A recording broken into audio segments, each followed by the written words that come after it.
nomor satu itu harus konsisten. Kemarin saya sempat sharing juga di podcast saya ketemu salah satu bilioner di Singapura. Dia punya quotes yang sangat menarik sini, ini benar-benar nancep di hati saya. Dia ini bilioner Singapura yang punya venture capital. Dia invest di berbagai orang, jadi dia ketemu orang itu bisa judge karakternya dengan cepat. Tahu nggak, dia ngomong satu hal yang menarik. I've seen so many people failure with so many reasons. Jadi banyak orang gagal, orang yang nggak sukses, alasannya itu macam-macam. Ada yang ini, yang itu, yang ini. Tapi orang sukses yang saya lihat itu selalu punya kesamaan. Wah, saya langsung pikir.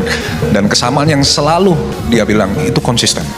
Jadi nggak boleh angin-anginan. Jadi saya nggak boleh suam-suam kuku bahasa kita. Jadi kalau memang mau terjun lebih memilih di dunia kripto, ya fokus di dunia kripto. Apalagi, tapi kembali lagi benar kata Suli, pelurunya digedein dulu, cash flow-nya bisnisnya dulu. Nah, kalau pertama konsisten dulu di bisnisnya dulu.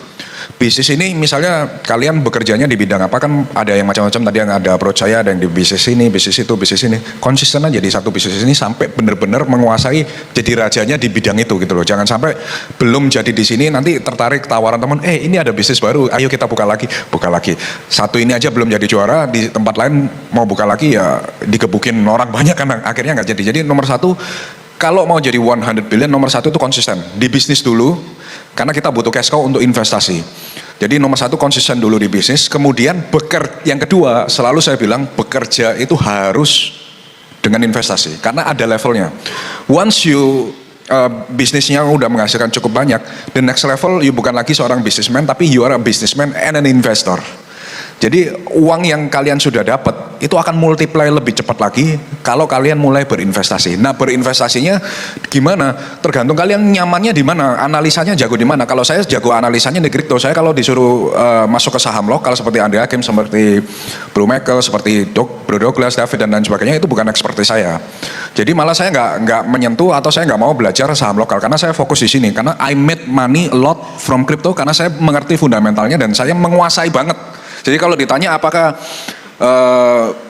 saya mau lebih kayak ngelihat Andri, ngambil IPO ini menang, trading ini menang, dilihat menggiurkan.